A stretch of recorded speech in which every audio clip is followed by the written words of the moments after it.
నమస్తే, welcome to మన TV Telangana.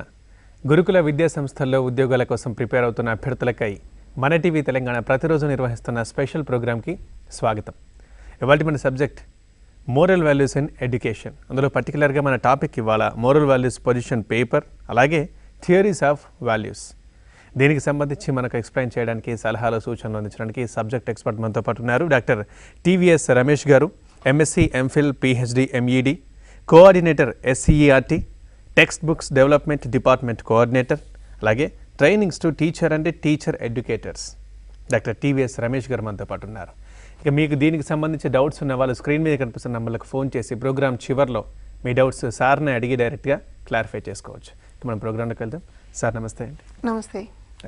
ఈ మోరల్ వాల్యూస్ గురించి మనం మాట్లాడుకుంటున్నాం. అందులో సిరీస్లో తీసుకుంటే వాళ్ళ 4th, 5th పార్ట్ సంథింగ్ ఏదో ఉంటుంది. ఎలాగో ఎగ్జామ్ ఇంకా దగ్గరలో డౌట్స్ పెరిగిపోతున్నాయి. సో ఇప్పుడు ఇవాళ ఇంకా ఇందులో చర్చించాల్సిన అంశాలు ముఖ్యమైనవి ఏమేమి ఉన్నాయి సార్? ఓకే, ఉపాధ్యాయ పరీక్ష కోసం సిద్ధమవుతున్నటువంటి అభ్యర్థులందరికీ వాల్యూస్, మోరల్ వాల్యూస్ అన్నటువంటి ఈ సెషన్కి స్వాగతం. ఉపాధ్యాయ పరీక్షకు సిద్ధమవుతున్నటువంటి మిత్రులారా, మనం మోరల్ వాల్యూస్ గురించి గత 3 సెషన్స్లో కొంత సిలబస్ని పరిశీలించి చూసాం. అలాగే ఈ సెషన్లో మిగిలినటువంటి లాస్ట్ అంశాలు ఇక 2 పరీక్ష దృష్ట్యా అత్యంత ప్రాధాన్యత కలిగినటువంటి విషయాలు ఉన్నాయి. అవి రెండింటిని మనం చర్చించుకునేటువంటి ప్రయత్నం చేద్దాం. స్క్రీన్ మీద వస్తున్నటువంటి స్లైడ్స్ని కొంచెం జాగ్రత్తగా పరిశీలించి ముఖ్యమైనటువంటి సమాచారాన్ని మీరు నోట్ చేసుకునే ప్రయత్నం చేయండి. అలాగే ఏ పర్టికులర్ పార్ట్ నుంచి ఎలాంటి క్వశ్చన్ రావడానికి అవకాశం ఉంది అన్న విషయాన్ని కూడా నేను మధ్యలో ఆ సందర్భం ఆధారంగా దాన్ని తెలియజేసేటువంటి ప్రయత్నం చేస్తాను. ఈరోజు ఈ విభాగంలో మనం మన రాష్ట్రానికి సంబంధించినటువంటి విద్యా ప్రణాళికలో ప్రధాన భాగాలైన ఒక ఆధార పత్రం ఒకటి ఉందన్నమాట. దాన్ని మనం పొజిషన్ పేపర్ అంటాం. ఇలాంటి ఆధార పత్రాన్ని, అలాగే మన రాష్ట్రానికి ప్రత్యేకంగా రూపొందించినటువంటి మరొక విధాన పత్రం రాష్ట్ర విద్యా ప్రణాళిక పత్రం అంటాం.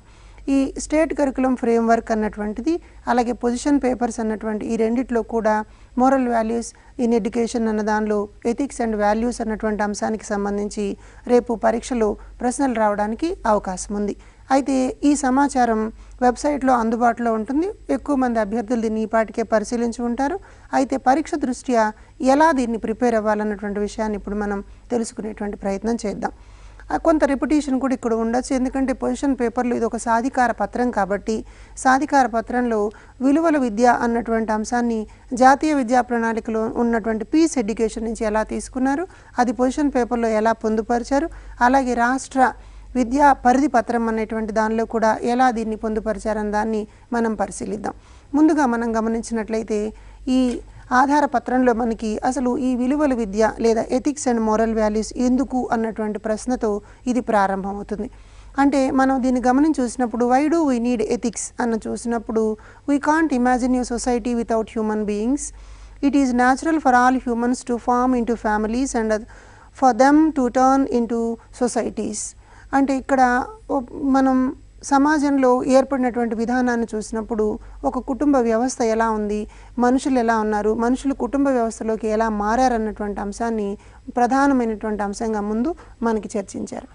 అలాగే ఈ విలువల గురించినటువంటి అంశాన్ని మన పొజిషన్ పేపర్లో వివిధ రకాలైనటువంటి పాశ్చాత్య వైతాళికులు, అలాగే భారతీయ వైతాళికులు ఎలా చెప్పారన్నది కూడా ఇక్కడ మనం గమనించాలి. సోక్రటీస్ ఉద్దేశాన్ని గమనించి చూసినట్లయితే study of the human condition is the most important activity for a human being. అంటే రేపు ఎగ్జామ్లో మనకి ఇలాంటి ఏరియాస్ నుంచి ప్రశ్నలు రావడానికి అవకాశం ఉంది. అంటే the study of human condition is the most important activity for a human being. ఒక హ్యూమన్ కండిషన్, మానవుని యొక్క స్థితిగతులు ఎలా ఉంటాయన్నటువంటి దాన్ని అధ్యయనం చేయడం కోసం విలువలు అన్నటువంటి వాటిని ఏర్పరచుకోవడం జరిగిందన్న ఉద్దేశంతో సోక్రటీస్ తన అభిప్రాయాన్ని వ్యక్తం చేసినట్లు ఇక్కడ గమనిస్తున్నాం. అలాగే ప్లాటో చెప్పినటువంటి అంశాన్ని చూసినట్లయితే ethical behaviour as that pertaining to the practice of certain values and as that directed towards increasing the totality of happiness in human condition. ఈ totality of happiness in human condition అని అన్నది చాలా important word అనమాట. రేపు ఎగ్జామ్లో ఇలాంటి areas నుంచి మనకు క్వశ్చన్స్ వస్తాయి. టోటాలిటీ ఆఫ్ హ్యాపీనెస్ అంటే ఒక వ్యక్తి సంతోషంగా ఉండడానికి దోహదపడేటువంటి అంశాలు, ఒక సంతోషాన్ని కలిగించేటువంటి అంశాలు అతని యొక్క ఎథికల్ బిహేవియర్లో భాగంగా ఉంటాయంటాం. కాబట్టి ఒక వ్యక్తి యొక్క ఎథికల్ బిహేవియర్ అని అన్నది హ్యాపీనెస్కి రిలేషన్తో ఉండేటువంటి విశేషం అన్నటువంటి దృష్టితో ప్లాటో చెప్పినటువంటి అంశాన్ని ఇక్కడ మనం గమనించవచ్చు. అయితే ప్లాటోలో ఇంకొక ప్రధానమైన ఎగ్జామ్లో అడగడానికి వీలుండేటువంటి అంశం మరొకటి ఏంటంటే absence of problems for the community, not just for an individual. ఇది కూడా ఒక ఇంపార్టెంట్ అనమాట. అంటే ప్రాబ్లం అన్నది ఒక వ్యక్తిగతమైనటువంటిది కాకుండా మొత్తం సమాజానికి సంబంధించినటువంటి అంశంగా కూడా ఉండాలి.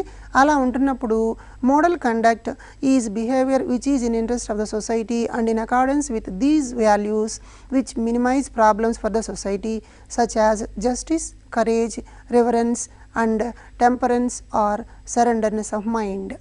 ఇది కొంచెం లోతైనటువంటి భావన. అంటే ఈ ప్లాటో ఉద్దేశమైన ప్రకారం మనం గమనించినట్లయితే model conduct is a behaviour which is in interest of the society.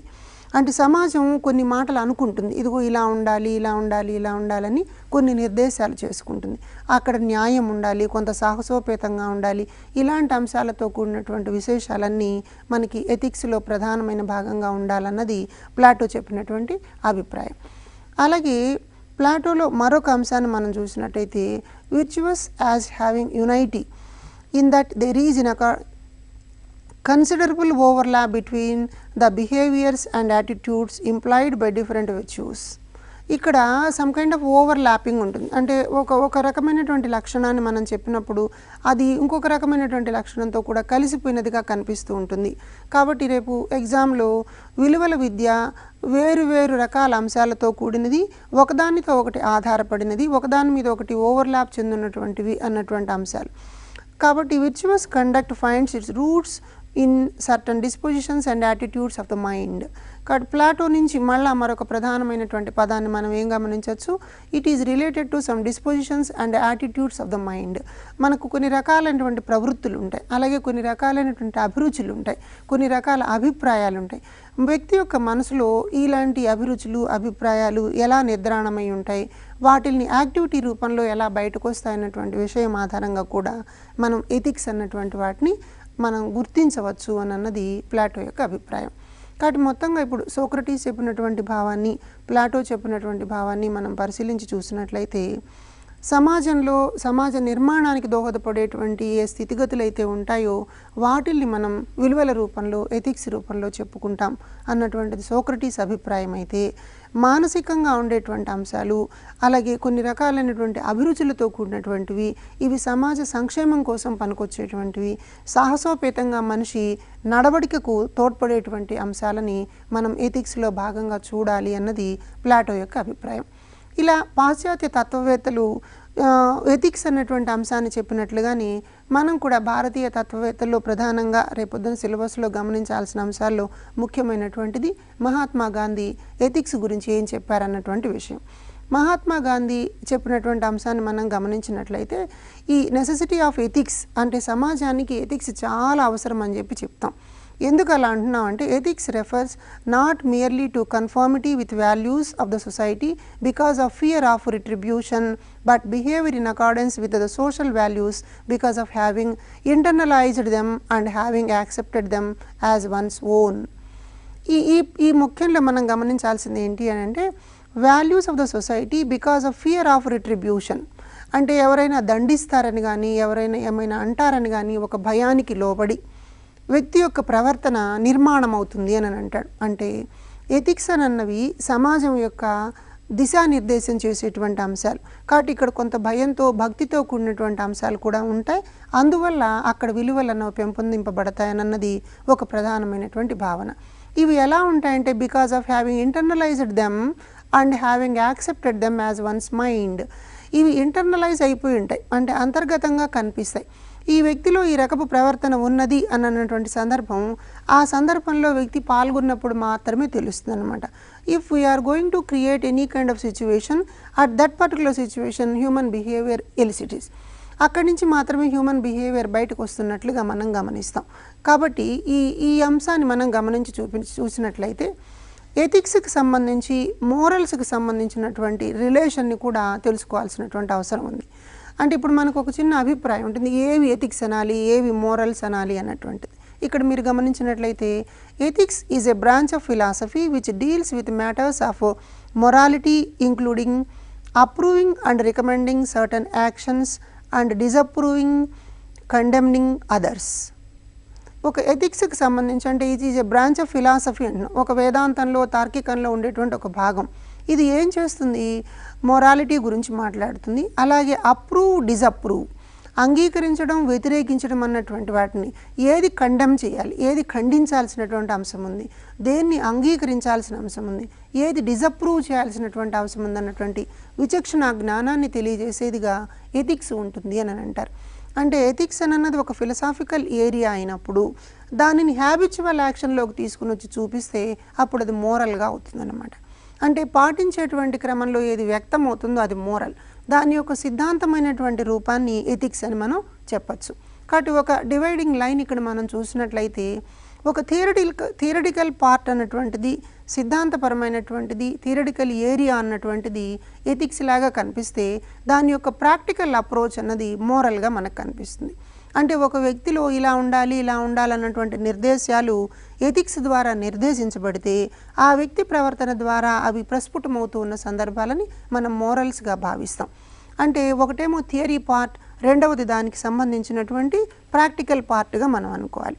కాబట్టి ఈ సందర్భంలో కూడా రేపు ఎగ్జామ్లో క్వశ్చన్ రావడానికి అవకాశం ఉంది. అంటే ఈ రెండిట్లో ఏది మనం థియరీగా ఫీల్ అవుతాం, ఏది మనం ప్రాక్టికల్గా ఫీల్ అవుతాం.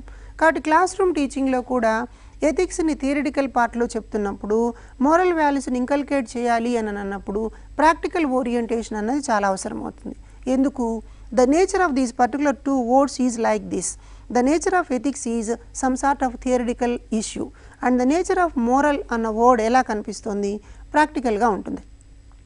కాబట్టి థియరీకి సంబంధించినటువంటి అంశాన్ని మనం ఎథిక్స్గా భావిస్తే ప్రాక్టికల్గా సంబంధించినటువంటి దాని యొక్క ఇంప్లికేషన్ లేదా దాని యొక్క అప్లికేషన్ ఫామ్ అన్నది మనం మోరల్గా భావించవచ్చు అన్నమాట.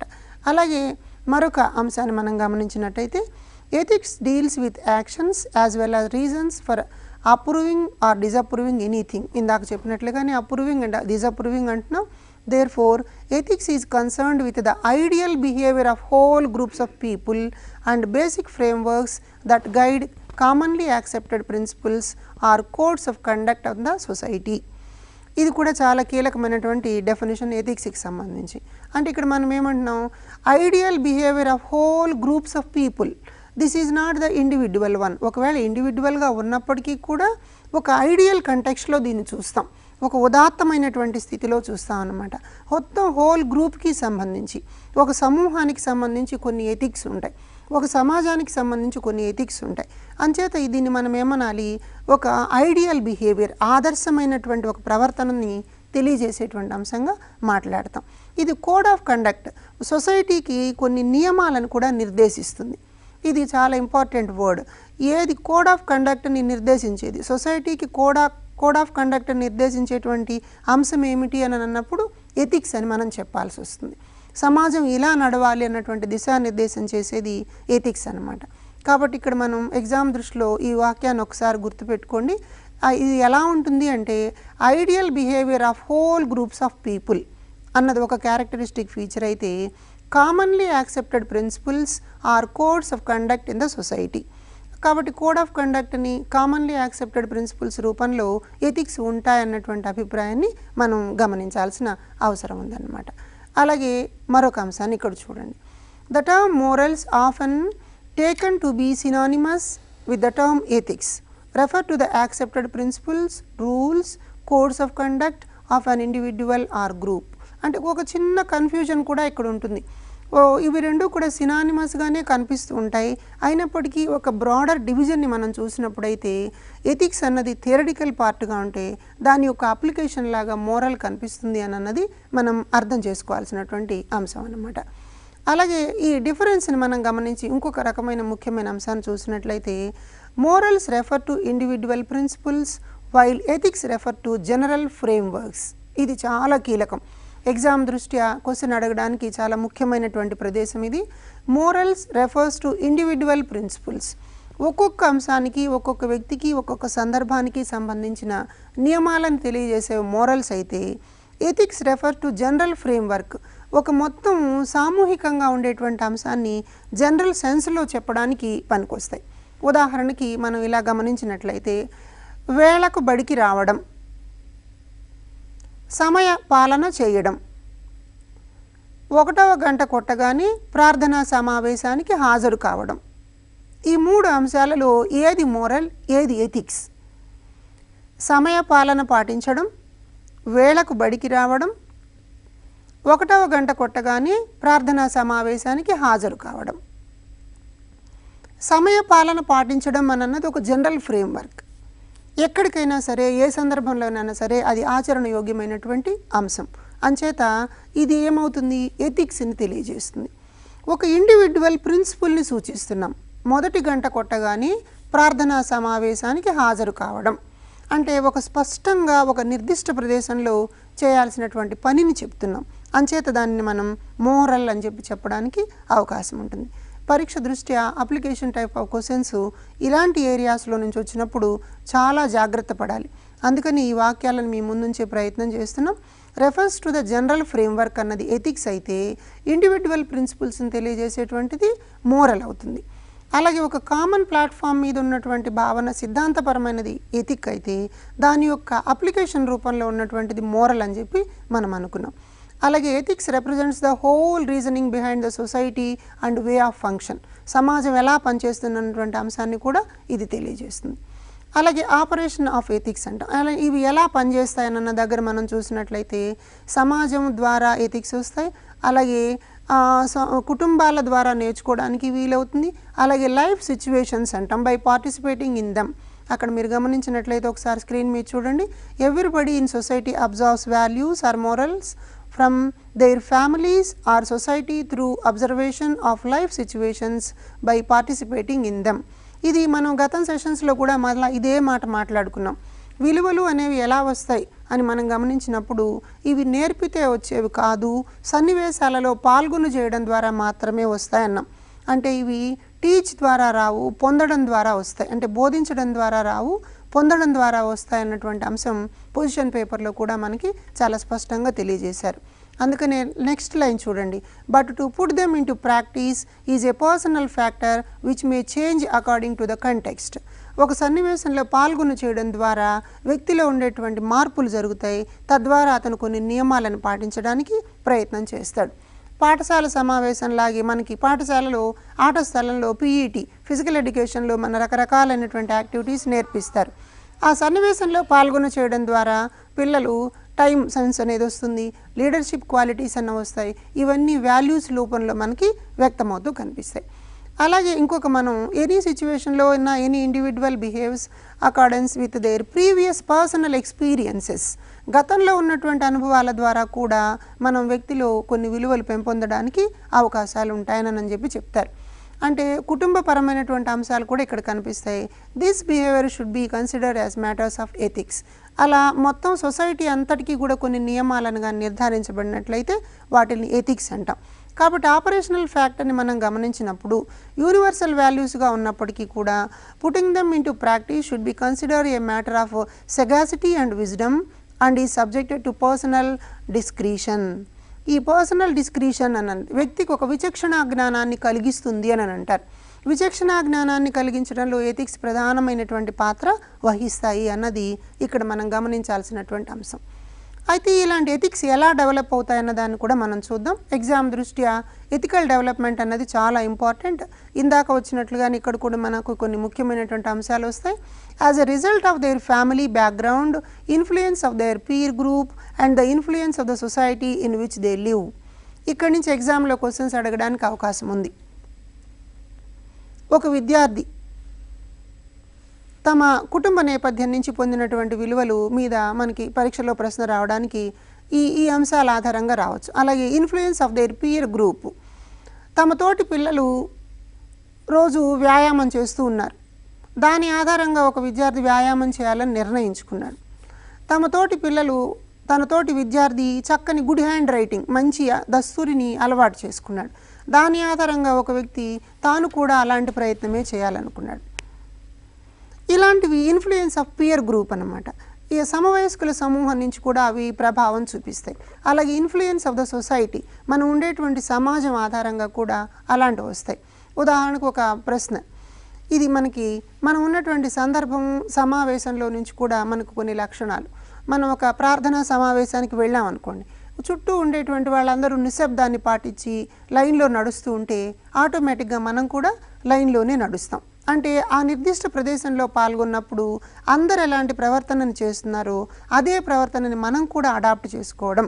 అందుకని క్యూలో నడవడం. పాఠశాలలో మనకి క్యూలో వెళ్ళడాన్ని అలవాటు చేస్తారు. నీళ్లు తాగడానికి వెళ్ళేటప్పుడు క్యూలో వెళ్ళండి, హ్యాండ్ వాష్ చేసుకునే దగ్గరకు వెళ్ళేటప్పుడు క్యూలో వెళ్ళండి, బస్ ఎక్కేటప్పుడు క్యూలో వెళ్ళండి అని అంటారు. ఇవన్నీ ఏంటంటే ఇన్ఫ్లుయెన్సెస్ ఆఫ్ ద సొసైటీ. వీటిని స్కూల్లో నేర్పాల్సినటువంటి అవసరం ఉంటుంది. Hence we can say that the following factors influence inculcation of values అంటున్నాం. అంటే ఈ వాల్యూస్ డెవలప్ కావడానికి ఒకసారి మీరు ఇక్కడ చెప్పినటువంటి పదాలని మీ నోట్బుక్లో రాసుకునే ప్రయత్నం చేయండి. ఎథికల్ డెవలప్మెంట్ ఎలా వస్తుంది అనడానికి రీజన్స్ ఇక్కడ చెప్తున్నాం. ఒకటి అబ్జర్వేషన్, పరిశీలించడం ద్వారా ఎథికల్ డెవలప్మెంట్ వస్తుంది. అలాగే పార్టిసిపేషన్, ఆ సందర్భంలో పాల్గొనడం ద్వారా కూడా ఎథికల్ డెవలప్మెంట్ లేదా మోరల్ వాల్యూస్ రావడానికి అవకాశం ఉంది. అలాగే డిస్కషన్స్, రకరకాల చర్చల్లో పాల్గొనడం ద్వారా కూడా కొన్ని స్పష్టమైనటువంటి అభిప్రాయాలు ఏర్పడతాయి. అలాగే ఇన్స్పిరేషన్ ఫ్రమ్ అదర్స్, అలాగే ఫియర్ ఆఫ్ పనిష్మెంట్, ఎవరైనా దండిస్తారేమోనన్నటువంటి భయం ఉండడం ద్వారా కూడా విలువలు అన్నవి వస్తాయి. అలాగే serious influence of some incidents or situations, కొన్ని రకాల అభిప్రాయాలు మనకి ఏర్పడిపోతాయి అన్నమాట. కొన్ని సందర్భాలు సీరియస్ ఇన్ఫ్లుయెన్సెస్ ఉంటాయి, వ్యక్తుల మీద అలాంటి ప్రభావాలు ఉంటాయి. కాబట్టి పరిశీలించడం ద్వారా ఎథికల్ డెవలప్మెంట్ వస్తుంది. అలాగే పార్టిసిపేషన్, పాల్గొన చేయడం ద్వారా మనం తరగతి గదుల్లో వివిధ రకాలైనటువంటి కృత్యాలలో పాల్గొంటారు పిల్లలు. ఎంగేజింగ్ టైం అంటాం. రియల్ ఎంగేజ్మెంట్ అన్నది కూడా మన పొజిషన్ పేపరు చెప్తోంది. అలాగే చర్చలలో పాల్గొన చేయడం, కొన్ని చర్చలు జరపడం ద్వారా ఇన్స్పిరేషన్ ఫ్రమ్ అదర్స్, ఇక్కడ నుంచి మనకి ఎగ్జామ్లో ఒక క్వశ్చన్ రావడానికి అవకాశం ఉంది. తరగతి గదిలో గోడల మీద వివిధ దేశ నాయకులు లేదా జాతీయ నాయకులు, శాస్త్రవేత్తల పటాలని తగిలించి ఉంటారు. దీనికి కారణం ఏమిటి, ఎందుకు అలా తగిలిస్తారు అని చూసినప్పుడు సమాధానం ఏమై ఉంటుంది, ఎథికల్ డెవలప్మెంట్, మోరల్ డెవలప్మెంట్ అన్నది పెంపొందించడం కోసం అది కనిపిస్తుంది. అలాగే హోంవర్క్ రాసుకు రాకపోతే ఉపాధ్యాయుడు దండిస్తాడు అన్న భయం ఉండడం, తద్వారా కూడా హోంవర్క్ రాయడం అన్నటువంటిది, చదవడం అన్నటువంటి భావన ఉంటుంది. కాబట్టి మనం ఒక ప్రదేశానికి వెళ్ళాం, చెత్త కుండీలో చెత్త కాగితాలు వేయడం, లేకపోతే డస్ట్ ఎక్కడంటే అక్కడ వేయకుండా ఉండడం, ఇలాంటివి కొన్ని సీరియస్ ఇన్ఫ్లుయెన్సెస్ ద్వారా కూడా మనం నేర్చుకోవడానికి అవకాశాలు ఉంటాయి. కాబట్టి ఎథికల్ డెవలప్మెంట్ జరిపే సందర్భంలో ప్లాటో యొక్క అభిప్రాయం ఏముందో ఇక్కడ మనం గమనించే ప్రయత్నం చేద్దాం. ఈయన ఏమంటున్నాడంటే తన సంభాషణల ద్వారా మనకు తెలియజేసే అంశం, ethics that education is one of the essential instruments to develop certain preferences and dispositions among citizens. కాబట్టి ప్లాటో ప్రకారం మనం ఎథికల్ డెవలప్మెంట్ ఎలా జరుగుతుంది అని అంటే చాలా స్పష్టంగా ఆయన చెప్తున్నటువంటి అంశము, education is one of the essential instrument, విద్య ద్వారా అలాంటి వాటిని మనం పెంపొందించవచ్చు అంటున్నారు. అయితే సమాజం ద్వారా కూడా అలాంటివి వస్తాయి, ఇతర సమూహాల్లో పాల్గొనడం ద్వారా వస్తాయని చెప్పినప్పటికీ ప్లాటో విద్య ద్వారా ఇలాంటివి వస్తాయి. కాబట్టి ఈ రకాలైనటువంటి ప్రిఫరెన్సెస్, డిస్పోజిషన్స్ అని అన్నవి సమాజంలో డెవలప్ చేయడానికి పాఠశాల విద్య ప్రధాన పాత్ర వహించాలి అన్నది ప్లాటో చెప్పినటువంటి అంశం. అలాగే జాన్ డ్యూయి, మీరందరూ మీ టీచింగ్ యాప్టిట్యూడ్లో ఈ పేరుని వినుంటారు. John Dewey democracy in education అన్నటువంటి గ్రంథాన్ని రాశాడు. జాన్ డ్యూయి రాసినటువంటి డెమోక్రసీ ఇన్ ఎడ్యుకేషన్ గ్రంథంలో education was a process of forming fundamental dispositions, అత్యంత ప్రాథమికమైనటువంటి నిర్ణయాలని, నియమాలని పెంపొందించేటువంటి ప్రాసెస్ ఏది ఉంటుందో ఆ ప్రాసెస్ ఎథికల్ డెవలప్మెంట్కి లీడ్ చేస్తుంది అంటారు. ఫండమెంటల్ డిస్పోజిషన్స్ చాలా మౌలికమైనటువంటి మూలంలో ఉండేటువంటి అభిప్రాయాలని ఏర్పరచాల్సినటువంటి ప్రక్రియ. ఉదాహరణకి పాఠ్యపుస్తకాలని శుభ్రంగా ఉంచుకోవడం, తన సంచిలో కానివ్వండి, బ్యాగ్లో కానివ్వండి పుస్తకాలను నీట్గా అమర్చుకోవడం, ఇది ఒక ఫండమెంటల్ ప్రక్రియ. పాఠ్యపుస్తకాలను ఎవరైతే నీట్గా ఉంచుకోవడం 1-2 తరగతుల్లో లేదా 4-5 తరగతులకు వచ్చే లోపల నేర్చుకుంటారో వాళ్ళ జీవితం అంతా కూడా అలాగే శుభ్రంగా, పరిశుభ్రతతో, ఒక నిర్దిష్టమైనటువంటి ప్రణాళికతో ఉండడం అలవాటు అవుతుంది. అసెంబ్లీ సమావేశానికి తప్పనిసరిగా హాజరు కావడం, స్కూల్లో అసెంబ్లీకి హాజరు కావడం అని అలవాటైన సందర్భాల్లో రేపొద్దున అతను వృత్తి వ్యాపారాల్లోకి వెళ్ళినప్పుడు కూడా సమయ పాలన అన్నది వస్తుంది. అందుకని ఫండమెంటల్ డిస్పోజిషన్స్ అని అన్నవి ఎడ్యుకేషన్ ద్వారా ప్రాసెస్ అవ్వాలి అని అంటారు. అందుకని ఇలా రావడమే ఎథిక్స్కి దారి తీస్తుంది అని అన్నది జాన్ డ్యూయి యొక్క అభిప్రాయం. అలాగే మరొక ముఖ్యమైనటువంటి అభిప్రాయం మన మహాత్మా గాంధీ ఎథికల్ డెవలప్మెంట్ గురించి ఏం చెప్పారో చూడండి. The purpose of all knowledge is to build up character. ఇప్పుడు మనం చాలా ఎథిక్స్ అని మోరల్ అని అవని ఇవని ఏవో మీరు అంటారు, బాగానే ఉంది, ఇవన్నీ శీల నిర్మాణానికి దోహదపడేదిగా ఉండాలి అంటారు. క్యారెక్టర్ బిల్డింగ్, ఎగ్జామ్లో ఈ 3 చాలా ఇంపార్టెంట్. ఒకసారి మనం వెనక్కి వెళ్ళి గమనించినట్లయితే ప్లాటో చెప్పినటువంటి దానిలో ముఖ్యమైన ఏం మాట, education is one of the essential instrument అని అంటున్నాడు. ఇక్కడ డిస్పోజిషన్స్ అన్నది అమాంగ్ సిటిజన్స్ అన్నది కీలకమైనటువంటి అంశం. జాన్ డ్యూయి దగ్గర ఫండమెంటల్ డిస్పోజిషన్స్, అక్కడేమో certain preferences and dispositions among citizens అంటున్నాం, ఇక్కడ ఫండమెంటల్ డిస్పోజిషన్స్ అంటున్నాం. అలాగే మహాత్మా గాంధీ దగ్గర ఎథిక్స్ ఎలా వస్తాయనన్న దానిలో the purpose of all knowledge is to buildup character. శీల నిర్మాణాన్ని ఏర్పరచడానికి పనికొచ్చే రకంగా క్యారెక్టర్ ఉండాలి అంటారు. అందుకే మన వాళ్ళు చాలామంది ఈ మాట చెప్తూ ఉంటారు, ఎంత సంపద పోగొట్టుకున్నా మళ్ళీ తిరిగి సంపాదించవచ్చు, కానీ క్యారెక్టర్ పోతే ఆ వ్యక్తి మళ్ళా తిరిగి జీవించడానికి అర్హత లేనివాడుగా మారతారంటారు. అంచేత సౌశీల్యంగా ఉండడం, క్యారెక్టర్ కలిగి ఉండడము, శీల నిర్మాణం కలిగి ఉండడం అన్నది పాఠశాల విద్య ద్వారా పిల్లలకు రావాల్సిన అంశంగా మన రాష్ట్ర పొజిషన్ పేపర్ తెలియజేస్తూ ఉందన్నమాట. అలాగే భారత రాజ్యాంగం కూడా చాలా కీలకంగా వీటి గురించి మాట్లాడుతుంది కాబట్టి వాటిని మనం పొజిషన్ పేపర్లో చేర్చుకున్నాం. మన రాష్ట్ర ఆధార పత్రంలో ప్రధానంగా రాజ్యాంగ విలువలు అన్నటువంటి విశేషాన్ని చేర్చారు. ఎందుకంటే ఇవాళ రేపట్లో సమాజంలో మనం విలువలు అన్నటువంటి అంశాన్ని ఆధ్యాత్మికపరమైనవిగానో లేకపోతే వృత్తిపరమైనవిగానో ఏవో కొందరు మాత్రమే పాటించేటువంటి అంశంగానో చూస్తున్న సందర్భాల్లో రాజ్యాంగం చాలా స్పష్టంగా కొన్ని రకాలైనటువంటి విలువలని నిర్దేశించింది. ఒకసారి మనం ప్రియాంబుల్లో చూసినట్లయితే, we the people of India having solemnly resolved to constitute India into a sovereign, socialist, secular, democratic republic and to secure to all its citizens అని రాసుకున్నాం. ఈ కీలకమైన పదాలు చూడండి, sovereign, socialist, secular, democratic, republic.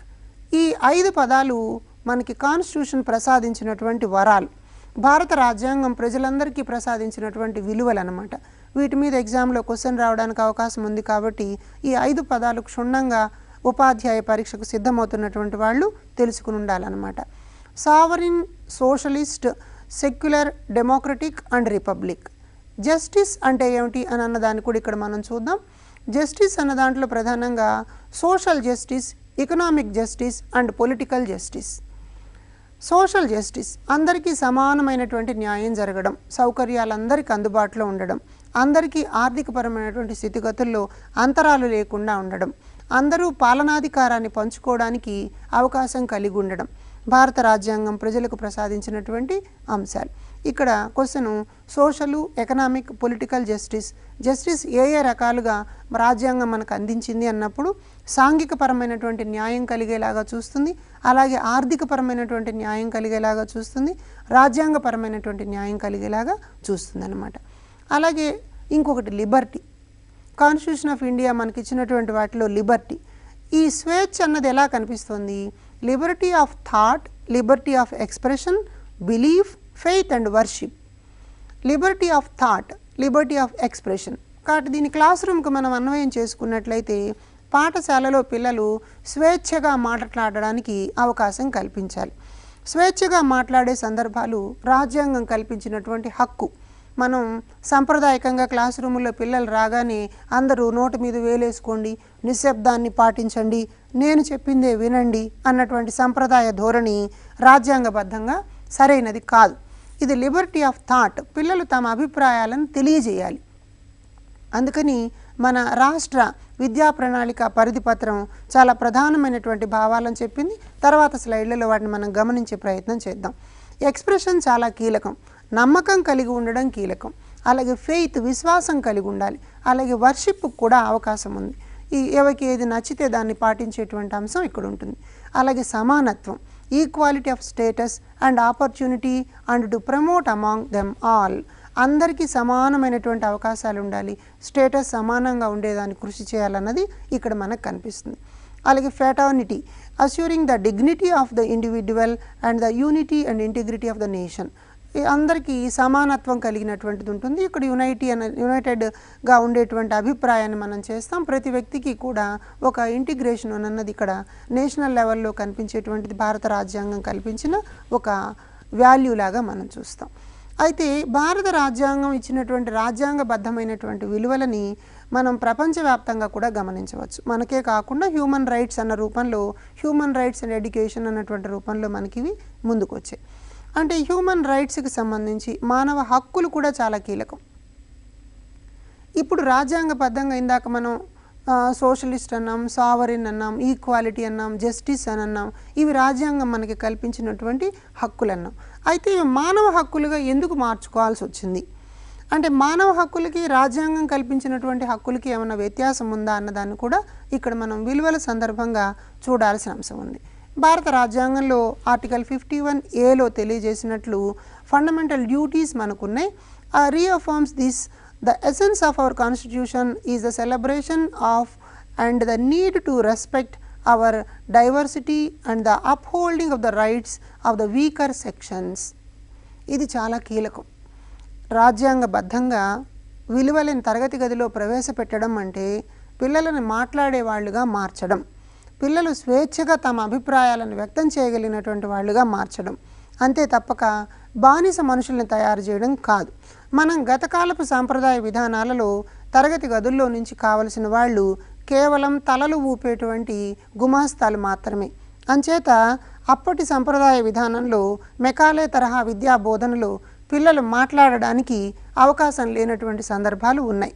కానీ భారత రాజ్యాంగం మానవ హక్కుల్ని ఆర్టికల్ 51A ద్వారా ప్రసాదించిన తర్వాత మనం ఈ డైవర్సిటీని అర్థం చేసుకున్నప్పుడు respect our diversity and the upholding of the rights of the weaker sections, marginalised sections, అలాగే women and children, shunning discrimination and prejudice based on caste, religion and sex in the ultimate call of our constitution. ఇది చాలా important Indian కాన్స్టిట్యూషన్లో మనకి తెలియజేసినటువంటి అంశం. కాబట్టి article 51A చెప్పినట్లుగా ఎవరైతే సమాజంలో ఉండేటువంటి వీకర్ సెక్షన్స్ ఉన్నారో, నిమ్న వర్గాల వాళ్ళు ఉన్నారో, బలహీన వర్గాల వాళ్ళు ఉన్నారో, ఆ సౌకర్యాలను పొందలేనటువంటి వాళ్ళు ఉన్నారో, అభివృద్ధికి దూరంగా ఉండేటువంటి వాళ్ళు ఉన్నారో, వాళ్ళందరికీ కూడా సమానమైనటువంటి ప్రాధాన్యత ఇవ్వాలంటున్నారు.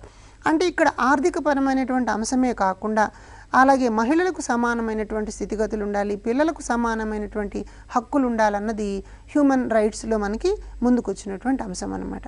అందుకని వీళ్ళందరినీ దృష్టిలో ఉంచుకున్నప్పుడు ఇవాళ బోధనా విధానంలో కూడా చాలా మార్పు వచ్చాయి. అందుకని మ్యారన్ రైనర్ అన్న పెద్దాయన పెడగాగి ఆఫ్ అప్రెస్డ్ అన్నటువంటి ఒక బోధనా సిద్ధాంతాన్ని పైకి తీసుకొచ్చాడు. ఈ పెడగాగి ఆఫ్ అప్రెస్డ్ నిమ్న వర్గాలకు సంబంధించినటువంటి మార్జినలైజ్డ్ డిప్రైవ్డ్ సెక్షన్స్కి సంబంధించినటువంటి వాళ్ళకు కూడా రాజ్యాంగబద్ధంగా సమానమైనటువంటి హక్కులు ఉన్నాయి. ఈ హక్కు పొందాలి అని అంటే తరగతి గది అందరికీ అవకాశాన్ని కల్పించేదిగా ఉండాలి. అందరూ మాట్లాడడానికి, అందరూ పాల్గొనడానికి, అందరూ చర్చించడానికి వేదికగా క్లాస్ రూమ్ ఉండాలి అని హ్యూమన్ రైట్స్లో మనకి తెలుస్తోంది. అయితే ఇక్కడ యునైటెడ్ నేషన్స్ కూడా ఒక డిక్లరేషన్ హ్యూమన్ రైట్స్ మీద ఇచ్చింది. పరీక్ష దృష్ట్యా ఇది కూడా కొంచెం జాగ్రత్తగా గుర్తుపెట్టుకోండి. The United nations universal declaration of human rights in article 26 while declaring the right to free and compulsory elementary education for everyone also mandates that education shall be directed to the strengthening of respect for human rights and fundamental freedoms. కాబట్టి universal declaration UN చేసినటువంటి ఐక్యరాజ్య సమితి ఇచ్చినటువంటి universal declaration article 26లో మనకు కనిపిస్తున్నది ఏంటంటే compulsory education. దాన్ని మనం కంపల్సరీ ఎలిమెంటరీ ఎడ్యుకేషన్ అంటాం. అందరికీ కూడా ఉచిత నిర్బంధ ప్రాథమిక విద్య అంటాం. ఉచిత నిర్బంధ ప్రాథమిక విద్య ఇది ప్రభుత్వం ఏర్పాటు చేసినటువంటి అంశం. దీని ఆధారంగా ఒక ప్రశ్న మనకి రావచ్చు.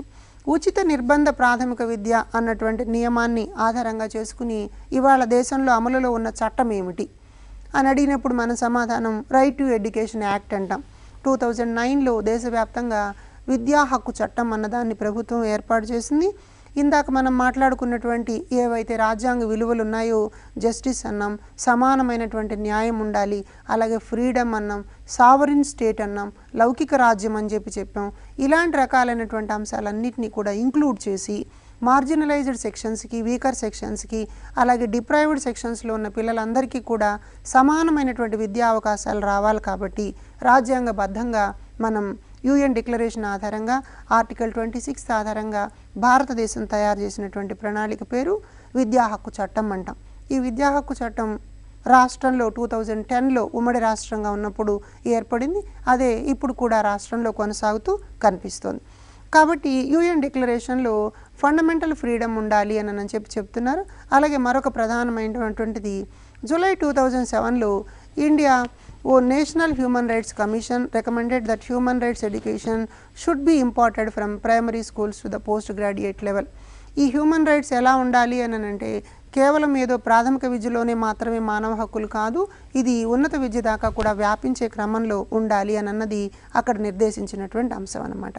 కాబట్టి హ్యూమన్ రైట్స్ మనం రెండు వైపులా అంటే ఇవి ఒకవైపునేమో ఇలా ఉండాలి అని తెలియజేస్తున్నాయి, empowerment of the deprived and marginalised and sensitising the privileged to the needs and rights of the farmer.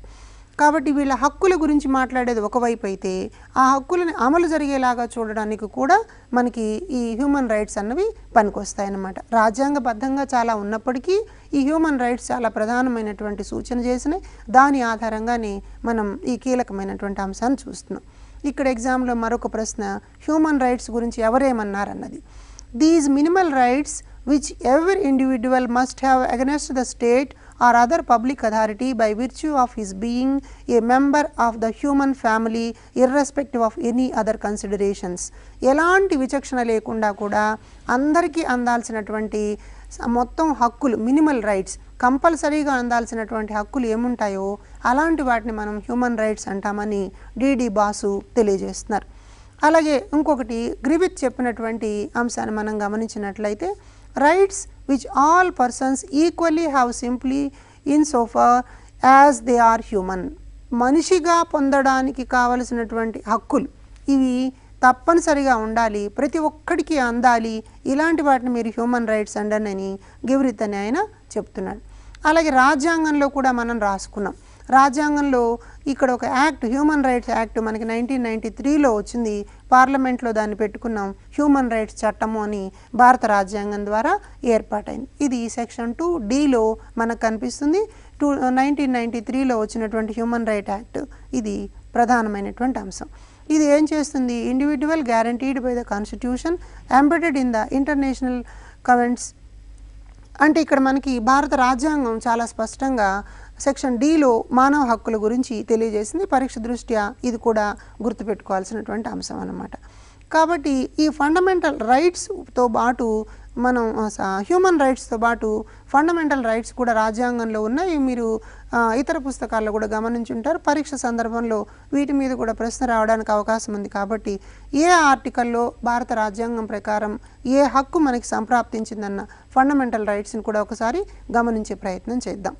ఇక్కడ రైట్ టు ఈక్వాలిటీ సమానత్వానికి చెందినటువంటిది. ఇది ఆర్టికల్ 14 నుండి 18 వరకు ఉన్నటువంటి రాజ్యాంగ అంశాలలో మనకి తెలుస్తుంది.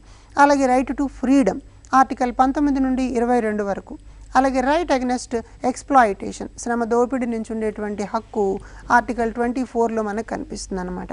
అలాగే right to freedom of religion, culture and educational rights, right to the constitutional remedies, ఇలాంటివన్నీ కూడా మనకి 6 హక్కులుగా రాజ్యాంగబద్ధంగా మనకి కనిపిస్తున్నాయి.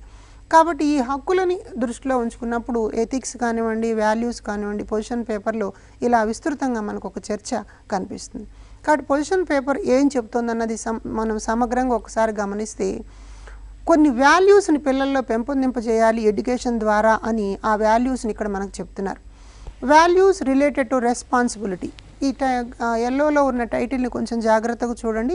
ఎగ్జామ్ దృష్ట్యా ఈ పొజిషన్ పేపర్ ద్వారా ప్రవేశపెట్టిన విలువలు ఏమిటి అన్నది రావడానికి అవకాశం ఉంది. రెస్పాన్సిబిలిటీ బాధ్యతతో కూడినటువంటివి. Feeling responsibility, working together, respecting others, respecting other languages, accepting one's own abilities, talents and weaknesses, protecting public and private properties, facing challenges with hope and resilience, being optimistic, sincerity, self discipline, team spirit. ఈ పదాల మీద కూడా ఎగ్జామ్లో question రావచ్చు. బస్సుల మీద రాళ్ళు రువ్వడాన్ని ఒక నేరంగా మనం పరిగణిస్తున్నాం. ఇదేంటి వాల్యూస్ రిలేటెడ్ టు రెస్పాన్సిబిలిటీ. అక్కడ ఒక మాటను చూడండి, protecting public and private properties, ప్రభుత్వ ఆస్తులను కాపాడడం కూడా ఒక విలువగానే మనం పొజిషన్ పేపర్ ద్వారా ప్రవేశపెట్టాం. అలాగే values related to social responsibility, సామాజికంగా ఉండేటువంటి కొన్ని బాధ్యతల్ని కూడా మనం ఇక్కడ చెప్తున్నాం. కల్చరల్ ఇష్యూస్కి సంబంధించినటువంటి అంశాన్ని మనం కాపాడుకోవాలి. అలాగే శాంతికి సంబంధించినటువంటి అంశాలు, కలిసిమెలిసి జీవించడం అనేటువంటి అంశాలు, inner peace, aspiring inner peace అంటాం, వ్యక్తిగతంగా ప్రశాంతంగా జీవనాన్ని గడపడం అన్నది, జీవన విధానంలో ఉండేటువంటి విలువలు పాటించడం అన్నది సోషల్ రెస్పాన్సిబిలిటీస్లో పొజిషన్ పేపర్ మనకి తెలియజేస్తుంది.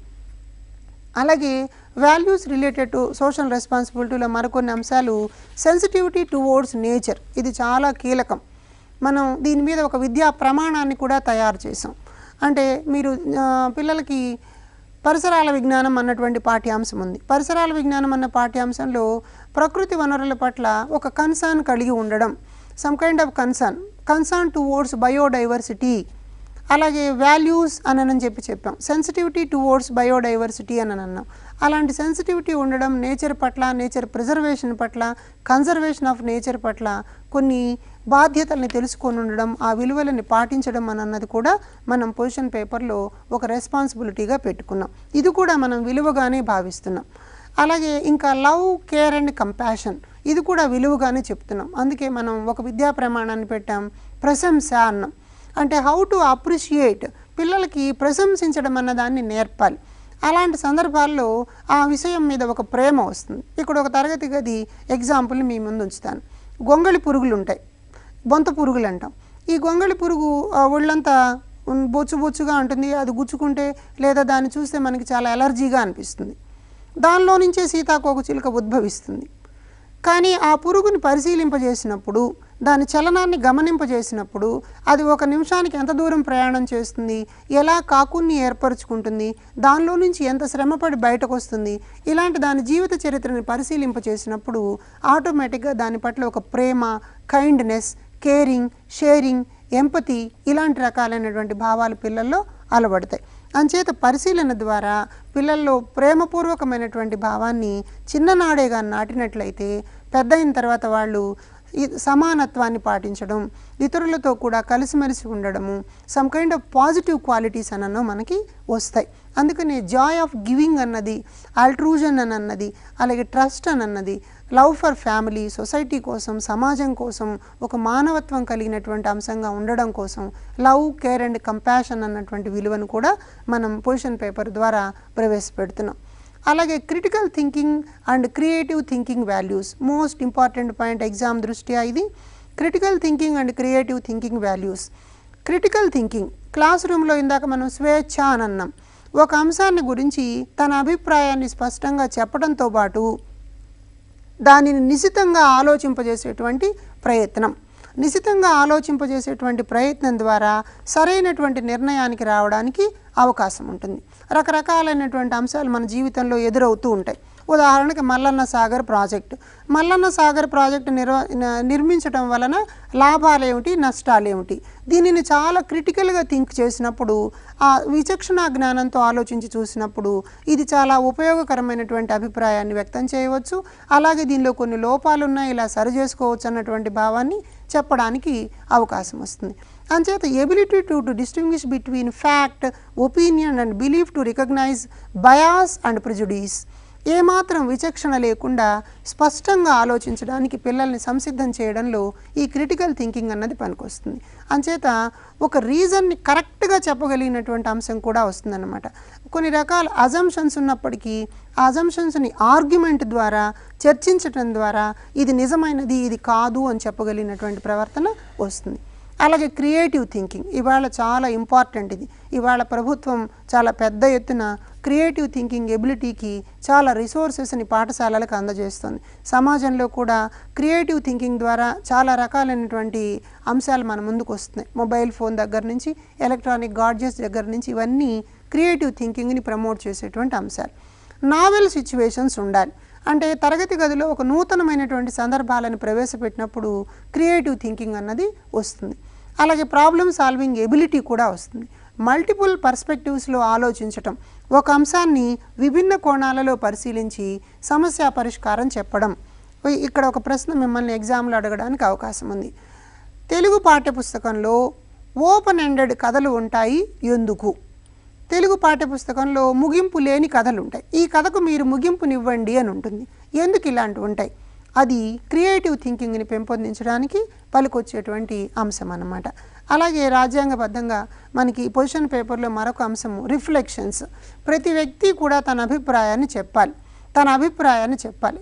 రిఫ్లెక్షను సన్నివేశం వెనకాల ఉండేటువంటి అంశాలను తెలియజేయడానికి ఉపయోగపడేటువంటి అంశం కాబట్టి రిఫ్లెక్షన్స్ అన్నది కూడా ఒక విలువగాని మనం చూస్తున్నాం. అలాగే డైలెక్టికల్ థింకింగ్ అంటే ఒక అంశాన్ని మన కోణంలో నుంచే కాకుండా ఎదుటివారి కోణం నుంచి కూడా పరిశీలించేటువంటి ప్రయత్నం చేయడం. ఇద్దరు విద్యార్థులు ఒక అంశం మీద గొడవపడి ఉపాధ్యాయుడి దగ్గరికి న్యాయం చేయమని వచ్చారు. అప్పుడు ఉపాధ్యాయుడు ఏం చేయాలి? డైలెక్టికల్ థింకింగ్ ఎబిలిటీని పిల్లల్లో పెంపొందింపజేయడానికి రెండవ వ్యక్తి స్థానంలో నువ్వుంటే ఎలా ప్రయత్నం చేస్తావని అన్నది అడగాలి.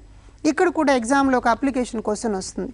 ఇందాకన్నట్టే తెలుగు పాఠ్యపుస్తకాలను మీరు చూసినట్లయితే ఆ సన్నివేశంలో నీవైతే ఏమి చేస్తావు అని ప్రశ్నలు ఉన్నాయి. పాఠం మధ్యలో పుస్తకాల్లో మనకు కనిపిస్తాయి. ఫలానా సన్నివేశంలో నీవైతే ఏం చేస్తావు. ఇలాంటి రకాలు ఏ రకపు ఆలోచనని పెంపొందిస్తాయి, ఏ విలువని పెంపొందిస్తాయంటే డైలెక్టికల్ థింకింగ్. సన్నివేశంలో మనం పాల్గొనడం ద్వారా మనం ఎలా ప్రవర్తిస్తామన్నది ఇక్కడ మనకు తెలిసేటువంటి అంశం. మరో కీలకమైనటువంటిది పొజిషన్ పేపర్లో చెప్పినటువంటి విలువ ఈస్థెటిక్ సెన్స్. ఇందాక మనం అనుకున్నాం appreciation towards nature, adaptability, appreciation of unity and diversity. ఈ యూనిటీ అండ్ డైవర్సిటీ, రకరకాల కల్చర్స్ ఉన్నాయి, రకరకాల లాంగ్వేజెస్ ఉన్నాయి, రకరకాల లివింగ్ స్టైల్స్ ఉన్నాయి. వీటన్నిటిని కూడా యాక్సెప్ట్ చేయడం అని అంటాం. ఈ మధ్యకాలంలో కేంద్ర ప్రభుత్వం ఒక కార్యక్రమాన్ని ప్రవేశపెట్టింది. ఒక రాష్ట్రంలో ఉండేటువంటి పిల్లలు మరొక రాష్ట్రానికి సంబంధించిన భాషా పదాన్ని ఒకటి రెండింటిని తెలుసుకోవాలి. ఒక్కొక్క నెలకు ఒక పదాన్ని తెలుసుకోవాలి. కొంతమంది పిల్లలు ఈ రాష్ట్రం నుంచి ఆ రాష్ట్రానికి వెళ్ళి అక్కడి ప్రజల జీవన విధానాన్ని పరిశీలించాలి అన్నటువంటి ఒక కార్యక్రమాన్ని మన ముందుకు తీసుకొచ్చారు. కాబట్టి ఇలాంటి సందర్భాలన్నీ ఏం చేస్తాయి? ఈస్థెటిక్ సెన్స్ని ప్రమోట్ చేస్తాయి. Some kind of appreciation. ఒక మొక్కల్ని చూస్తే ఆనందాన్ని పొందడం, జంతువుని చూస్తే ఆనందాన్ని పొందడం, వర్షాన్ని చూస్తే ఆనందాన్ని పొందడం, ఇలాంటి రకాల అప్రిసియేషన్ని, ఈస్థెటిక్ వాల్యూస్ని ప్రమోట్ చేస్తే వాతావరణం పచ్చగా సుభిక్షంగా ఉంటుంది. ఇవాళ ప్రభుత్వం 1,000,000 మొక్కలను నాటింది. ఈ 1,000,000 మొక్కలు పెరిగి పెద్దవ్వాలి అని అంటే రేపు కాబోయేటువంటి పౌరుల్లో రావాల్సిన అంశము ఈస్థెటిక్ వాల్యూ ఉండడం. ఆ మొక్కల్ని కాపాడుకోవడం అన్నటువంటి ఈస్థెటిక్ సెన్స్ మనం చేసినట్లయితే అప్పుడు పిల్లలు తర్వాత సమాజానికి కావలసినటువంటి ప్రధాన భాగస్వాములుగా మారడానికి అవకాశం వస్తుంది. అలాగే అడాప్టబిలిటీ. ఏదైనా సరే ఆ సన్నివేశంలో వెంటనే పాల్గొనడానికి సుముఖంగా ఉండడం. అందుకని సృజనాత్మకత కలిగినటువంటి వ్యక్తుల గురించి చెప్తారు. ఐక్యూ 140 కన్నా ఎక్కువగా ఉండేటువంటి వాళ్ళు, ఐన్స్టీన్ స్థాయిలో ఉండేటువంటి వాళ్ళు, 120 నుంచి ఆ పైన ఐక్యూ కలిగినటువంటి వాళ్ళు, మంచి తెలివితేటలు కలిగిన పిల్లలకి అడాప్టబిలిటీ ఎక్కువగా ఉంటుంది. ఏ సంక్లిష్ట సన్నివేశంలో అయినా సరే హాయిగా పాల్గొనగలిగినటువంటి వాళ్ళుగా కనిపిస్తారు. ఈ ఈస్థెటిక్ వాల్యూలో అడాప్టబిలిటీ నేర్పినట్లయితే పిల్లలు ఏ సన్నివేశంలోనైనా సరే హాయిగా పాల్గొంటారు. ఇవాళ ప్రపంచవ్యాప్తంగా ఉద్యోగ అవకాశాలు పెద్ద ఎత్తున మన ముందుకు వస్తున్నాయి. చాలామంది పిల్లల్లో అడాప్టబిలిటీ లేకపోవడం వల్ల కొత్త ప్రదేశానికి వెళ్ళి ఉద్యోగం చేయడానికి, వ్యాపారాల్లో పాల్గొనడానికి సుముఖత చూపరు. కాబట్టి చిన్నప్పటి నుంచి రాజ్యాంగబద్ధంగా మన పొజిషన్ పేపర్లో తెలియజేసిన ఈస్థెటిక్ వాల్యూని పెంపొందించాల్సినటువంటి అవసరం కనిపిస్తుంది. ఇవి చాలా కీలకమైనటువంటి అంశాలు. అలాగే మరొక ప్రధానమైన 2-3 విషయాలు మనం చర్చించుకుందాం ఈ సందర్భంలో. పరీక్ష దృష్ట్యా థియరీస్ ఆఫ్ వాల్యూ ఫార్మేషన్ అన్నది చాలా ఇంపార్టెంట్. కొన్ని రకాల సిద్ధాంతాలు రేపు మనకి పరీక్షలో అడగడానికి అవకాశం ఉంది. విలువల్ని తెలియజేసేటువంటి సిద్ధాంతాలు ఏమున్నాయని చూసినప్పుడు ఒక సైకో అనలిటికల్ థియరీ ఉంది. సిగ్మండ్ ఫ్రాయిడ్ అన్న ఆయన ఇది చెప్పాడు. మీరందరూ సిగ్మండ్ ఫ్రాయిడ్ చేతన, అచేతన, ఉపచేతన వ్యవస్థల ద్వారా మనిషి యొక్క మూర్తిమత్వాన్ని తెలియజేసినటువంటి సిద్ధాంతాన్ని సైకాలజీలో చదివారు. ఈ ఫ్రాయిడ్ కూడా సైకో అనలిటికల్ థియరీస్ ద్వారా అన్కాన్షియస్గా ఉండేటువంటి ఫోర్సెస్ వలన విలువలు ఏర్పడతాయని అంటాడు. లోపల అంతర్గతంగా కొన్ని రకాలు ఉంటాయి, వాటి ఆధారంగానే వ్యక్తి విలువ బహిర్గతం అవుతుందంటారు. అక్కడెక్కడో మీరు కొన్ని సందర్భాలను సినిమాల్లో చూస్తుంటారు. ఒక ఫంక్షన్కి వెళ్ళి అక్కడ ఉండేటువంటి గ్లాసుని ఎత్తి జేబులో పెట్టుకుంటాడు. అంటే దొంగతనం చేయడం అన్నది అన్కాన్షియస్గానే ఉంటుంది, లోపల అదొక ఫోర్సు, దొంగతనం చెయ్యి అని ప్రోత్సహిస్తూ ఉంటుంది. జామకాయని కోసి మనం ఇస్తే తినడానికి ఇష్టపడరు, దొంగతనంగా జామకాయ కోసుకు తింటే టేస్ట్ ఎక్కువ ఉంటుంది అని ఫీల్ అవుతారు. అలాంటివి లోపల అన్కాన్షియస్గా ఉంటాయి. ఇలాంటి విలువలు మనకి సైకో అనలిటికల్ థియరీ ద్వారా వస్తాయని చెప్పి చెప్తారు. అలాగే మనం మరొక థియరీని గమనించినట్లయితే బిహేవియరిస్ట్ థియరీస్. ఇది జాన్ వాట్సన్ ఏ సిద్ధాంతాన్ని ఎవరు చెప్పారన్నది పరీక్షలో వస్తుంది. సైకో అనలిటికల్ థియరీని ఇందాక సిగ్మండ్ ఫ్రాయిడ్ చెప్పినట్లుగా గమనించినాం, ఇది అన్కాన్షియస్లో ఉండే ఫోర్స్ ద్వారా విలువలు వస్తాయని చెప్తోంది. అలాగే బిహేవియరిస్టిక్ థియరీలో ప్రవర్తన ద్వారా వస్తాయంటున్నాడు. Understanding development are observable behaviour outside stimuli అన్నది చాలా ఇంపార్టెంట్ ఇక్కడ. ఈ బిహేవియర్ ఎలా వస్తుంది? వాట్సన్ సిద్ధాంతం ప్రకారం బయట ఉండేటువంటి స్టిములస్ ద్వారా, బయట ఏదైనా ఒక ప్రేరణ కలిగిస్తే ఆ ప్రేరణ ద్వారా మనలో విలువలు వస్తాయని చెప్పి చెప్తున్నారు. ప్రేరణ ద్వారా విలువలు అన్నటువంటి సిద్ధాంతాన్ని వాట్సన్ అన్న ఆయన ప్రవేశపెట్టాడు. అలాగే మనం మరొక విలువను చూసినట్లయితే సోషల్ కాగ్నిటివ్ లెర్నింగ్ థియరీస్ అంటాం. ఆల్బర్ట్ బండూరా, మీకు తెలుసు, బండూరా అని ఆయన ఆచరణాత్మక అభ్యసనం అన్న సిద్ధాంతాన్ని పెట్టాడు. సోషల్ కాగ్నిటివ్ లెర్నింగ్ సమాజాన్ని పరిశీలించడం ద్వారా, అక్కడ అబ్జర్వ్ చేయడం ద్వారా, ఇమిటేషన్ ద్వారా, అంటే వాటిని పాటించడం ద్వారా కొన్ని విలువలు వస్తాయి. ఇక్కడ కూడా ఎగ్జామ్లో క్వశ్చన్ అడుగుతారు, కొంతమంది పిల్లలు సినిమా హీరోల్లాగా ప్రవర్తించడానికి కారణం ఏంటి అంటే ఆ విలువను తీసుకోవడం అన్నది. సార్ మనకు ఒక కాలర్ ఉన్నారు. హలో, అడగండి, మీ డౌట్ ఏంటి అడగండి, సార్తో మాట్లాడండి. Sir good evening sir. నమస్తే అమ్మా, చెప్పండి. సార్ ఈ మోడల్ టెస్ట్ నుంచి ఎన్ని మార్క్స్ వచ్చే ఛాన్సెస్ ఉన్నాయి సార్? ఒక డౌట్, టెస్ట్ క్వశ్చన్ పేపర్ లో నెగిటివ్ మార్క్స్ ఏమైనా ఉంటాయా, దాని గురించి ఎక్స్ప్లెయిన్ చేయండి సార్. ఓకే, ఇది మనకి 5 మార్కులకి సంబంధించినటువంటి క్వశ్చన్స్ రావడానికి ఇక్కడ అవకాశం ఉందమ్మా. చాలా కీలకమైనటువంటి ప్రశ్నలు వస్తాయి. అలాగే నెగిటివ్ మార్క్ అన్నది లేదు కాబట్టి ఇబ్బంది ఏం లేదు మనకి. కాకపోతే ఇక్కడ మనం వచ్చేటువంటి ప్రశ్నలకు సంబంధించి అవి చాలా అప్లికేషన్ టైప్లో కూడా ఉంటాయి కాబట్టి నేను సిద్ధాంతంతో పాటు క్లాస్ రూమ్ అప్లికేషన్ కూడా చెప్పడం యొక్క ఉద్దేశం ఏమిటి అని అంటే ప్రశ్నని ఎలా అర్థం చేసుకోవాలి అన్నది, ఎలా ఆన్సర్ చేయాలన్న దానికోసం ఈ రకపు పోల్చుకుంటూ చదవడాన్ని మనం ప్రాక్టీస్ చేయాల్సినటువంటి అవసరం ఉందన్నమాట. ఓకే, అలాగే మరొక సిద్ధాంతాన్ని మనం చూద్దాం. కాగ్నిటివ్ థియరీ అని ఉంది. ఈ కాగ్నిటివ్ థియరీని మనం గమనించినట్లయితే ఇది ఒక రకమైనటువంటి జ్ఞాన నిర్మాణానికి సంబంధించినటువంటి అంశం అన్నమాట. ఈ జ్ఞానం ఎలా ఏర్పాటవుతుంది అని మనం గమనించినప్పుడు people internally represent and think about the world, రకరకాలైనటువంటి అంశాల ద్వారా ఇది వస్తూ ఉంటాయి. ఇది మనం పియాజే చెప్పినటువంటి సిద్ధాంతం ప్రకారం మాట్లాడతాం. దీనిలో ప్రధానంగా చూడాల్సింది అసిమిలేషన్. ఈ అసిమిలేషన్ అన్నది ఒక బేసిక్ ప్రిన్సిపుల్ అన్నమాట. ఇది ఎలాంటిది అంటే process in which people understand and experience in terms of their current state of cognitive development way of thinking. మన ఆలోచనల ఆధారంగా, పాల్గొన్న సన్నివేశాల ఆధారంగా ఒక అసిమిలేషన్ ద్వారా, పోల్చుకోవడం ద్వారా మనం విలువలని పెంపొందించుకుంటామని మనకి జీన్ పియాజే అన్న సిద్ధాంతవేత్త చెప్తాడు. అలాగే అకామిడేషన్ అన్నది కూడా దీనిలో విలువలు నేర్పడానికి పనికొచ్చేటువంటి అంశం. అలాగే మరొక థియరీని మనం గమనించినట్లయితే సోషియో కల్చర్ థియరీ. ఇది వైగాట్స్కీ అనేటువంటి భాషా శాస్త్రవేత్త ప్రతిపాదించినటువంటి సిద్ధాంతం. అంటే కేవలం ఒక సోషల్ కాగ్నిటివ్ ఇష్యూసే కాకుండా సోషియో కల్చరల్ ఇష్యూస్ కూడా విలువలను పెంపొందిస్తాయంటారు. అంటే ఒక సమాజంలో ఉన్నటువంటి కల్చర్స్ ఏమేమి ఉంటాయో వాటిని అర్థం చేసుకోవడం ద్వారా అక్కడ మనకు ఒక సమస్య పరిష్కార సామర్థ్యం వస్తుందంటారు. వివిధ రకాల సంస్కృతులని అర్థం చేసుకోవడం ద్వారా మాత్రమే విలువలు పెంపొందుతాయన్నది ఈయన ఉద్దేశం. దీనికి ఇంటరాక్షన్స్ అన్నది చాలా కీలకం. ఇతర వ్యక్తులతో మాట్లాడడం, పెద్దవాళ్లతో మాట్లాడడం, సమాజంలో ఉన్న వాళ్ళందరితో చర్చల్లో పాల్గొనడం ద్వారా విలువల్ని పెంపొందించడానికి అవకాశం వస్తుంది. అలాగే మరొక సిద్ధాంతాన్ని మనం ఎకలాజికల్ థియరీ అని చెప్పంటాం. ఈ చుట్టూ ఉన్నటువంటి బర్గర్ ప్రతిపాదించినటువంటి ఎకలాజికల్ థియరీలో మన చుట్టూ ఉన్నటువంటి రకరకాల సన్నివేశాలు, ఈ పరిసరాలు, వీటిని మనం ఎకోసిస్టమ్స్ అంటాం. ఈ ఎకోసిస్టమ్స్లో ఉన్నప్పుడు ఒక్కొక్క ఎకోసిస్టంలో నుంచి ఒక్కొక్క రకమైనటువంటి ఎబిలిటీ, ఆ జ్ఞానాన్ని పొందుతాం కాబట్టి ఇది అభివృద్ధికి సంకేతంగా మారుతుంది. కాబట్టి అక్కడ మనకు ఒక సపోర్ట్ కనిపిస్తుంది. కాబట్టి అక్కడ మనం ఒక స్ట్రక్చరల్ ఫార్మాట్ని అలవాటు చేసుకుంటాం. కాబట్టి కొన్ని విలువలు పెంపొందుతాయి అని అంటారు. అంటే ఒక్కొక్క వృత్తి మార్గంలోకి వెళ్ళాం అనుకున్నాం. ఉదాహరణకి ఒక వ్యక్తి సాఫ్ట్వేర్ రంగంలో పనిచేస్తూ ఉన్నాడు. సాఫ్ట్వేర్ రంగంలో పనిచేస్తున్నటువంటి వాళ్ళకి కొన్ని రకాల విలువలు ఉంటాయి. అదే వ్యక్తి ఉపాధ్యాయుడిగా మారాడనుకోండి, ఇక్కడ సన్నివేశంలోకి రాగానే మరికొన్ని విలువల్ని పెంపొందించుకుంటాడు. అలా ఒక ఎకలాజికల్ ఎకోసిస్టమ్, మన చుట్టూ ఉన్నటువంటి ఒక పర్యావరణం విలువల్ని పెంపొందించుకోవడానికి దోహదపడుతుంది అన్నది బర్గర్ ప్రతిపాదించినటువంటి సిద్ధాంతం అన్నమాట. అలాగే మనం మరొక సిద్ధాంతాన్ని గమనించి చూసినట్లయితే హ్యూమనిజం థియరీ అంటాం. ఇది మానవత్వంతో కూడినది. ఇది ఒక ఐడియలిస్టిక్ కండిషన్ అన్నమాట. ఇది మానవత్వంతో కూడినటువంటి సందర్భంగా ఉండాలి, హ్యూమన్ వాల్యూస్ని పెంపొందించేదిగా ఉండాలి, తర్వాత సమ్ కైండ్ ఆఫ్ ఒక ఫ్రీ థింకింగ్ అనేది కనిపించాలి, ability of human to make choices and come to decisions about their lives, కొన్ని నిర్ణయాలు తీసుకునేటువంటి క్రమంలో ఉండాలన్నది ఈ హ్యూమన్ థియరీ కార్ల్ రోజర్స్ చెప్పినటువంటి సిద్ధాంతంలో కనిపిస్తుంది. అలాగే లాస్ట్ సిద్ధాంతాన్ని మనం ఎవల్యూషనరీ థియరీ అంటాం. ఇది పరిణామ సిద్ధాంతం. ఇది శాంట్రాక్ అనేటువంటి సిద్ధాంతవేత్త 1999లో ప్రతిపాదించాడు. కాబట్టి ఎవల్యూషనరీ థియరీ అంటే విలువలు కూడా ఎట్లయితే ప్రకృతి పరిణామం చెందిందో, డార్విన్ పరిణామ సిద్ధాంతం ఎలా ఉందో విలువలు కూడా పరిణామం చెందుతూ ఉంటాయి అంటాడు.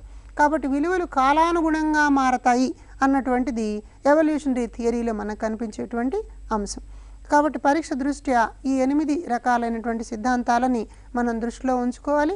వైగాట్స్కి చెప్పినటువంటి కాగ్నిటివ్ థియరీ కానివ్వండి, అలాగే పియాజే చెప్పినటువంటి అసిమిలేషన్ అన్నటువంటిది, అకామిడేషన్ అన్నటువంటి ద్వారా విలువలు ఏర్పడడం అన్నటువంటి ఉద్దేశాన్ని, అలాగే మనం విలువలు పరిణామ క్రమంలో కూడా ఏర్పడుతూ ఉంటాయి, పరిణామ క్రమంలో మారుతూ ఉంటాయన్న శాన్స్ట్రాక్ చెప్పినటువంటి సిద్ధాంతం, సిగ్మండ్ ఫ్రాయిడ్ చెప్పినట్లు సైకో అనలిటికల్ థియరీలో విలువలు ఏర్పడతాయన్నటువంటి 8 సిద్ధాంతాలని గుర్తుపెట్టుకోండి.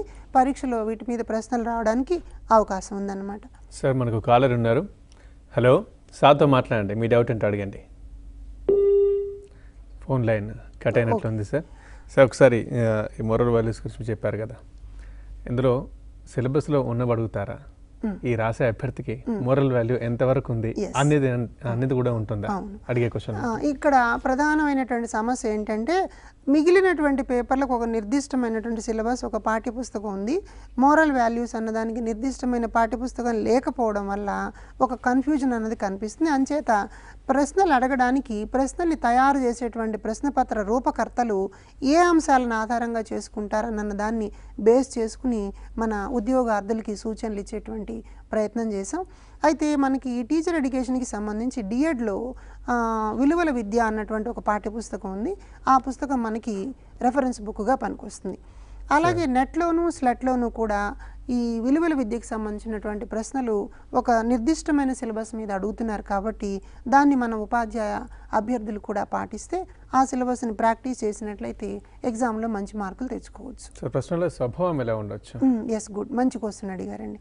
ఇప్పుడు ఈ ఎగ్జామ్లో అడిగేటువంటి ప్రశ్నలు విలువల విద్యకు సంబంధించినవి దాదాపు అప్లికేషన్ టైప్లోనే ఉంటాయి. ఎందుకంటే టీచింగ్ యాప్టిట్యూడ్లో ఒక భాగంగా ఇది కూడా వస్తుంది కాబట్టి వాల్యూస్ అని అన్నటువంటిది దీనిలో ఉన్నటువంటి ప్రశ్నలు అడిగేటువంటి 5 ప్రశ్నల్లో 1, 2 డైరెక్ట్గా ఉన్న మిగిలినవి అప్లికేషన్ టైప్లోనే ఉంటాయి. అంచేత మూల సిద్ధాంతాన్ని తెలుసుకుని దాని యొక్క అన్వయాన్ని కూడా చూడాలి. ఇప్పుడు ఇందాక నేను 2-3 ఉదాహరణలు చెప్పింది అందుకోసమే.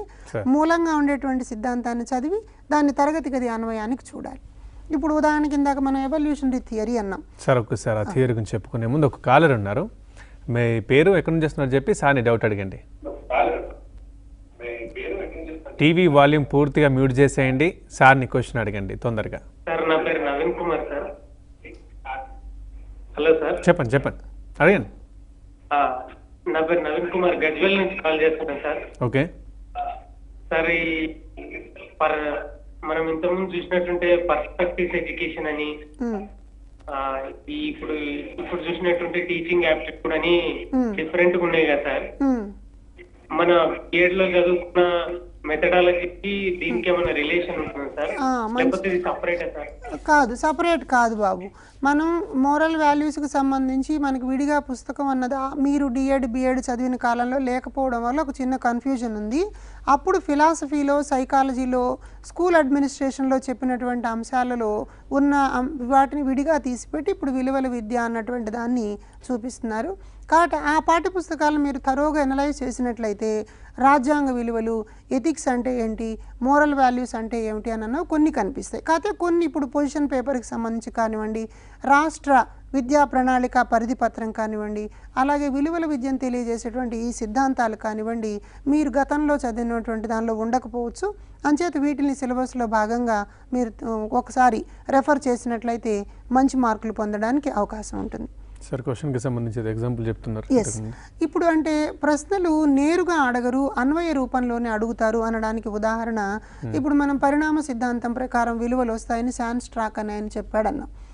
ఈ పరిణామ సిద్ధాంతం ప్రకారం విలువలు మారుతూ ఉంటాయి అని అన్నది నిన్న కాలంలో ఒక మాట యోగ్యమైనదిగా కనిపించి తర్వాతి కాలంలో ఆ మాట అర్థం వేరే రకంగా మారిపోయే సందర్భాలు చూస్తాం.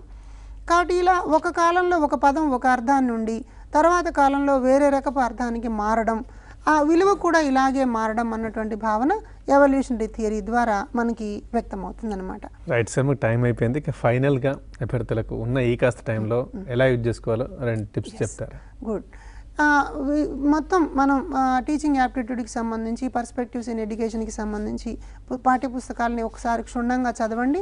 చదివేటప్పుడు తరగతి గదికి అన్వయం అయ్యేలాగా కొంచెం అప్లికేషన్ ఓరియంటేషన్లోకి కొద్దిగా ఆలోచించే ప్రయత్నం చేయండి. అలాగే కొన్ని నమూనా ప్రశ్న పత్రాలను కూడా మీరు గమనించడం ద్వారా ఏది సరైనటువంటి సమాధానం అన్నది వెతకడం సులభం అవుతుంది.